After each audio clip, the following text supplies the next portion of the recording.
Part one statistics and probability lecture 6 data distribution और graphs की ही बात हो रही है इसमें। और मैंने नीचे नोट भी लिखा है, this lecture is actually extension to lecture 5, यानी कि उसी की एक्सटेंशन है। तो हम इसमें क्या डिस्कस करने वाले हैं, बेसिकली जो 3 स्टेप्स मैंने डाटा डिस्ट्रीब्यूशन के बताए थे वही हैं। रॉ डाटा को कलेक्ट करना, उसका स्टेटिस्टिकल टेबल बनाना, उसके बाद उसकी उसका जो स्टैटिस्टिकल टेबल हमने बनाया उसका ग्राफ बनाना, जिसे हम विजुअलाइज कर सकें कि ग्राफ क्या कह रहा है और डाटा क्या कह रहा है, और डाटा का जो स्टैटिस्टिकल टेबल बनाया है वो क्या कह रहा है विजुअलाइज करके। तो हम बेसिकली बिल्कुल एक प्रॉब्लम को सॉल्व करेंगे, उसे आगे लेके जाएंगे और फिर उसका हम चार्ट क्रिएट करेंगे कि किस तरह डाटा और चार्ट में फ़र्क है, और बेसिकली आप लोग को आइडिया हो जाएगा कि किस तरह हम प्रॉब्लम्स को सॉल्व करते हैं। और इसमें मैं टूल भी यूज़ करूँगा जिससे हम ग्राफ को जनरेट करेंगे। आगे चलते हैं, प्रॉब्लम को देखते हैं कि वो प्रॉब्लम क्या है। तो हम प्रॉब्लम की तरफ आ चुके हैं। बेसिकली कोई प्रॉब्लम नहीं है, मैंने सिंपल एक डाटा रॉ डाटा दे दिया आप लोगों को। प्रॉब्लम इसमें कुछ नहीं है, हमने बेसिकली करना ये है कि बार चार्ट क्रिएट करना है और पाई चार्ट क्रिएट करना है। तो डाटा डिस्ट्रीब्यूशन के आप लोगों को स्टेप्स दोबारा से रिवाइज करवा रहा हूँ कि पहले हमारे पास रॉ डाटा आता है, हम उसका स्टेटिस्टिकल टेबल बनाते हैं, उसके बाद हम ग्राफ बनाते हैं। रॉ डाटा स्टेटिस्टिकल टेबल बनाते हैं, फिर स्टेटिस्टिकल टेबल से उसका ग्राफ बनाते हैं, ठीक है, ये चीज़ है। अब हमारे पास रॉ डाटा तो नीचे पड़ा हुआ है, जैसे कि यहाँ पे लिखा है फाइनल ग्रेड्स और फ्रीक्वेंसी, ठीक है। ए ग्रेड 31 स्टूडेंट्स का है, बी ग्रेड 36 स्टूडेंट्स का है, सी ग्रेड 21 स्टूडेंट्स का है, डी ग्रेड 9 स्टूडेंट्स का है, और कुछ बच्चे जो थे स्टूडेंट्स जो है वो फेल हुए हैं, उनका रेशो निकल रहा है, यानी कि उनकी फ्रीक्वेंसी है 3। तो 3 बच्चे फेल हुए हैं, हमारे पास ये रॉ डेटा है। तो अब हमने क्या करना है, हमने पहला स्टेप ये करना है कि स्टेटिस्टिकल टेबल क्रिएट करना है। उसमें हम रिलेटिव फ्रीक्वेंसी को डिस्कस करेंगे, परसेंटेज को डिस्कस करेंगे, एंगल्स को डिस्कस करेंगे, और पाई चार्ट का जो एरिया है वो भी डिस्कस करेंगे। शायद मैंने जो पिछला लेक्चर है उसमें पाई चार्ट को मैनुअली क्रिएट करना इतना डिटेल से नहीं समझाया, तो इसमें मैं समझा दूंगा। बेसिकली मेरे पास ना असल में प्रोट्रैक्टर नहीं है, तो बताने में मुश्किल होगी, लेकिन आप लोग को फार्मूला समझा दूंगा कि जिससे आप लोग खुद क्रिएट कर सकेंगे। तो आगे चलते हैं, हम स्टेटिस्टिकल टेबल बनाते हैं इसका। स्टेटिस्टिकल टेबल बनाते हैं हमारी प्रॉब्लम का। यहाँ पे मेरे लेफ़्ट साइड पे फाइनल ग्रेड और फ्रीक्वेंसी लिखी है, जो कि हमारा रॉ डेटा था। अब हमने रिलेटिव फ्रीक्वेंसी बनानी है या कैलकुलेट करनी है, परसेंटेज कैलकुलेट करनी है, और एंगल कैलकुलेट करना है, क्योंकि हमें एंगल चाहिए पाई चार्ट जनरेट करने के लिए। तो पहले तो रिलेटिव फ्रीक्वेंसी की तरफ आते हैं कि वो क्या। रिलेटिव फ्रीक्वेंसी असल में उसका फार्मूला ये है कि जो हमारी फ्रीक्वेंसी है उसको डिवाइड करना है हमने टोटल नंबर ऑफ़ फ्रीक्वेंसीज़ के साथ। तो हमें पहले टोटल नंबर ऑफ़ फ्रीक्वेंसीज़ चाहिए, असल में 400 नहीं है, यहाँ पे टोटल नंबर ऑफ़ फ्रीक्वेंसी आएगा, ठीक है, n। तो हमने टोटल नंबर ऑफ़ फ्रीक्वेंसी करनी है। अब टोटल नंबर ऑफ़ फ्रीक्वेंसीज़ कैसे, हम इसको सम करेंगे, ये पूरे जो 31, 36, 21, 9 और 3 है, तो इसका हमें सम मिलता है 100, ठीक है। तो जब हम 100 के साथ इसको डिवाइड करेंगे ना एक फ्रीक्वेंसी को, तो हमें रिलेटिव फ्रीक्वेंसी मिल जाएगी। मिसाल के तौर पे यहाँ पे मैं करता हूँ 31 divided by 100 is equal to क्या मिलेगा हमें, 0.31, ठीक है, 0.31 मिलेगा मुझे। यहाँ पे मेरे से लिखा नहीं जा रहा, लेकिन आप लोगों को मैंने बताने का मकसद ये था, 0.31 आएगा। मैं इसको इरेज करके लिख लेता हूँ, 0.31, ठीक है। ये हमारी रिलेटिव फ्रीक्वेंसी आ गई।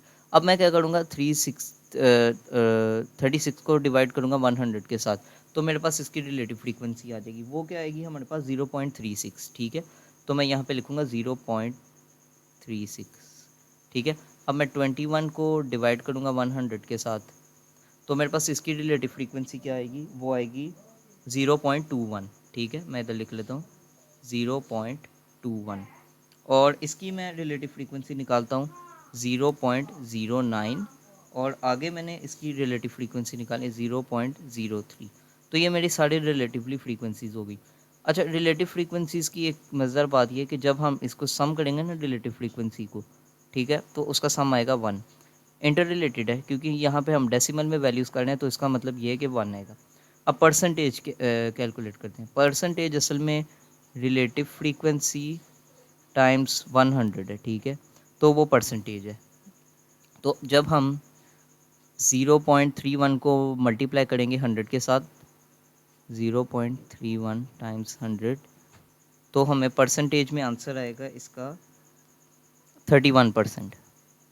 ठीक है, तो इसको इस तरह ही लिख लेते हैं, आप लोग को समझ आ गया, मैं डायरेक्ट ही कर लेता हूँ, 31%। ठीक है, इसका 36% आएगा, यानी कि मैंने किया ये है कि रिलेटिव फ्रीक्वेंसी को मैंने मल्टीप्लाई किया 100 के साथ, तो इसका आंसर ये आ रहा है 36%। ठीक है, इसी तरह ही मैं इसको आगे लेके जाऊँगा, तो इसका 21% बन जाएगा आंसर, इसका 9% और इसका 3%। तो जब मैं टोटल परसेंटेजेस को ऐड करता हूँ तो मेरे पास 100 आ जाता है, यानी कि 100 इसकी फ्रीक्वेंसी आ गई। अब हम एंगल कैलकुलेट करते हैं। एंगल क्या होता है? एंगल बेसिकली ये है कि हमारे पास जो रिलेटिव फ्रीक्वेंसी है उसको मैं मल्टीप्लाई करूँगा 360 डिग्री के साथ, यानी कि relative frequency multiply by 360 degree. तो 360 डिग्री के साथ जब मैं मल्टीप्लाई करूँगा तो मुझे उस जो कैटेगरी है फ्रीक्वेंसी की, कैटेगरी जो बन रही है उसका एंगल मिल जाएगा, जो कि मुझे कैलकुलेट करने में आसानी रहेगी और पाई चार्ट जनरेट करने में आसानी रहेगी। तो मैं क्या करूँगा कि रिलेटिव फ्रीक्वेंसी को मल्टीप्लाई करता हूँ 360 के साथ पहली ए कैटेगरी को, तो मेरे पास उसका जो एरिया आता है वो आता है 111.6। ठीक है, इसका ये एंगल आ रहा है, असल में ये एंगल है। ठीक है, अगला जो मेरे पास आएगा 129.6 डिग्री। ठीक है, उससे अगला आएगा 75.6 डिग्री, और डी कैटेगरी का हमारे पास बन रहा है 32.4 डिग्री, और लास्ट कैटेगरी जो हमारे पास बन रही है एफ़ कैटेगरी, उसका जो एंगल बन रहा है पाई चार्ट के लिए वो बन रहा है 10 डिग्री। अच्छा, जब अब हम इस सब को ऐड करेंगे ना, इन सब को एंगल्स को, तो हमारे पास जो आंसर आएगा वो आएगा 360 डिग्री, जो कि ऑब्वियस है कि हमने पाई चार्ट में डिवीजन किया है उसके लिए। तो हमारा ये पूरा स्टेटिस्टिकल टेबल तो रेडी हो गया, ये हमारा सारा हो गया स्टेटिस्टिकल टेबल। तो हम इधर लिख लेते हैं स्टेटिस्टिकल टेबल। अब हम इस स्टेटिस्टिकल टेबल से जनरेट करेंगे पाई चार्ट और बार चार्ट भी जनरेट करेंगे। मेरे पास यहाँ पे प्रोट्रैक्टर नहीं है, तो पाई चार्ट तो मैं आप लोगों को नहीं जनरेट करके दिखा सकता इस बोर्ड पे, क्योंकि मेरे लिए मुश्किल है। बेसिकली होता ही है कि हम 360 जो डिग्रीज टोटल डिग्रीज होती हैं, हम उनमें एंगल्स को डिवाइड कर देते हैं, जैसे कि A B C D, total 5 categories बनती हैं। तो पहली कैटेगरी को हम इस तरह डिवीज़न कर देते हैं, तो पाई चार्ट हमारा जनरेट हो जाता है। हम यही एंगल्स अगर किसी टूल में डालेंगे ना, तो तब भी हमारा पाई चार्ट जनरेट हो जाएगा। अब हम जनरेट करते हैं, जो ग्राफ्स हैं हमारे वो जनरेट करते हैं, एक्चुअल प्रॉब्लम की तरफ आते हैं। अच्छा, तो मैं वेबसाइट के ऊपर आ चुका हूँ। मैं आप लोग को फिर से कह रहा हूँ कि कोई भी टूल यूज़ कर सकते हैं, स्टेटिस्टिकल कोई भी टूल, माइक्रोसॉफ्ट एक्सेल यूज़ कर सकते हैं, गूगल स्प्रेडशीट यूज़ कर सकते हैं, लाइब्रेरी ऑफिस यूज़ कर सकते हैं जो कि ओपन सोर्स है, कोई भी टूल स्टेटिस्टिकल यूज़ कर सकते हैं, कोई भी चीज़ यूज़ कर सकते हैं, ग्राफिकल टूल, जिसे हम पाई चार्ट या बार चार्ट क्रिएट करेंगे जो हमारी प्रॉब्लम है। हमने स्टेटिस्टिकल टेबल बना लिया, अब पाई चार्ट की तरफ आते हैं। पहले पाई चार्ट को देखते हैं हम कैसे बनाएंगे। मैंने टाइटल यहाँ पे दिया है ग्रेड्स ऑफ 100 स्टूडेंट्स का। ठीक है, अब डेटा लेबल मैंने जो कैटेगरीज हैं, जो ग्रेड्स हैं हमारे A B C D F, उनकी मैंने वैल्यूज़ यहाँ पे दे दी हैं। ठीक है, जो कि हमारे फ्रीक्वेंसी हैं 31 स्टूडेंट्स, 36 स्टूडेंट, 21 स्टूडेंट और 9 स्टूडेंट्स और एफ़ स्टूडेंट्स। ये असल में फ्रीक्वेंसीज़ हैं ग्रेड्स की। ए 31 है, बी 36 है, इस तरह से ऑन आपस में ये कोरस्पॉन्डिंग वैल्यूज़ हैं। ठीक है, अब मैंने यहाँ पे ड्रॉ कर लिया पाई चार्ट। ठीक है, तो जब मैंने पाई चार्ट ड्रॉ कर लिया तो इसको एक मैक्सिमाइज़ करके देखते हैं कि क्या है। तो हम यहाँ पे देखते हैं, हमारे पास ग्रेड्स ऑफ 100 स्टूडेंट्स यहाँ पे टाइटल है। ठीक है, पहले ए ग्रेड्स देखते हैं कितने लोगों ने किए। 31 लोगों ने ए ग्रेड्स या 31 स्टूडेंट्स ने ए ग्रेड लिया, जो कि हमारे पास 31% बनता है।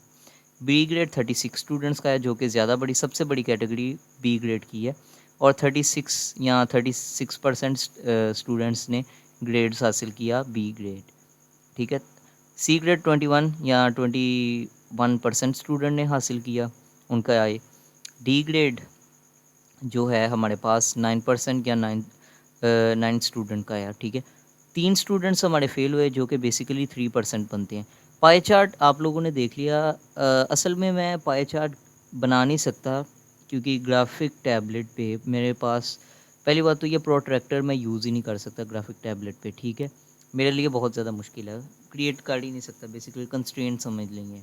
बेसिकली मैंने आप लोग को पाई ग्राफ का जो मैंने एरिया बता दिया या एंगल बता दिया, वो अगर प्रोट्रैक्टर की जो हेल्प लेके आप लोग क्रिएट कर सकते हैं, एंगल्स क्रिएट करें, उसकी वो एक स्लाइस बन जाएगा पाई का। इस तरह जो मैंने एंगल दिया था ना ए का, वो 111.6 बन रहा था, ठीक है, 111.6 डिग्री।